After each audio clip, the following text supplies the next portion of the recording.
Cyber dystopia.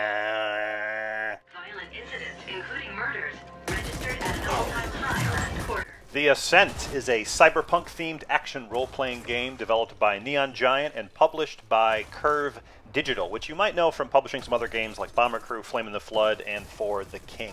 It's played from a top-down perspective and can be played locally in 4-player co-op or online with friends, but there is no combo co-op or public matchmaking, so you're limited to playing with just your friends.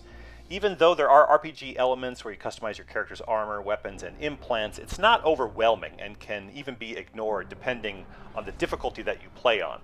It's available on Game Pass on PC and the Xbox consoles, while also being only available on these same platforms.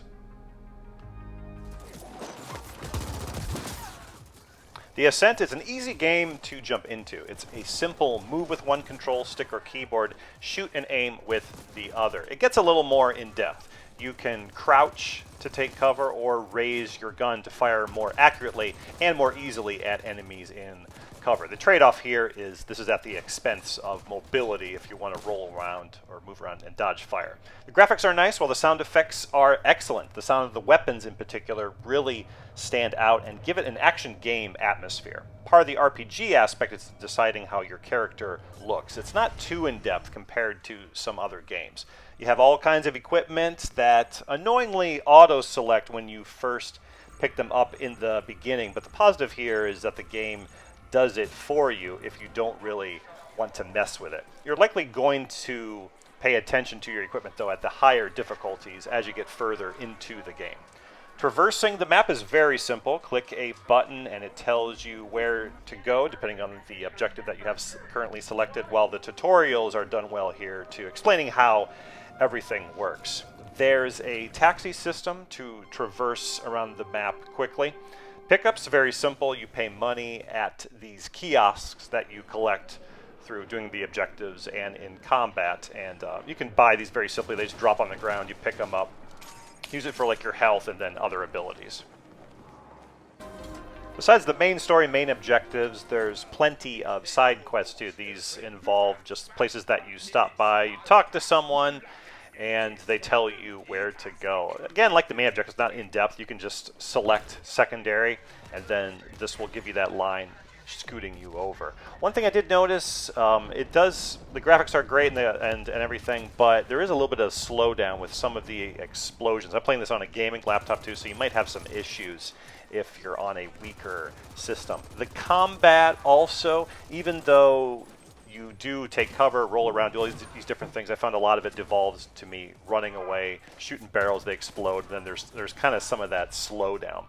Also, if you have it set to multiplayer, the enemies don't regain health if you die and respawn back in, making it a little bit easy. So I recommend sticking to single player if you are only playing by yourself. Then they get that boost in health back if you die and then jump back in. So it doesn't get to be too easy. Shops scattered all around. This is one of them for your weapons. You can upgrade each of the weapons that you have. They're not like customized. You just pick one up and then you can upgrade them just to make them individually stronger. This also includes your armor and equipment that you have. It's a cycle of you have too many of one thing or something that's weak. You'll often sell those to then upgrade your more powerful armor. But this is really quick. It's not like this takes a long time like a traditional RPG. Implants, of course, for a cyberpunk game too. Here that make it a little bit more permanent, and then you have these ability slots that you can jump in. If you are looking for that lore, they have that. Going to the menu screen explains everything, all the different creatures and some of the other people, and just kind of what is going on. Apart from how repetitive the gameplay gets, I found the story to be the other weaker aspect of it. The acting isn't bad, just in terms of how it's written and how it's delivered. It doesn't elevate the experience at all, serving more to, okay, go from point A to point B and then do this. It's not something that I found elevates the cyberpunk experience they're going for here. As a general recommendation, I recommend the Ascent, provided you're looking for a top-down action shooter. If you already have Game Pass, it's worth playing. easy to get into, and the action elements are great, especially with the weapon sounds. There's enough depth to keep you engaged with the equipment and the implants. Also, if you're looking for a great co-op shooter, it's worth getting, or at least renting through Game Pass, provided you have friends to play with locally or online. Again, it's not combo co-op, it's one or the other. They really nailed the accessibility part with the Ascent, from the gameplay elements to the multiplayer functionality. If you're looking for a more interesting story-based cyberpunk game and varied gameplay, then this is going to be a pass. The acting is okay at best, and after just a few hours, the rolling around and shooting does get pretty repetitive. Hey, if you like this video, please give a like. If you really liked it, consider subscribing, and I will see you next time. Cyber Dystopia.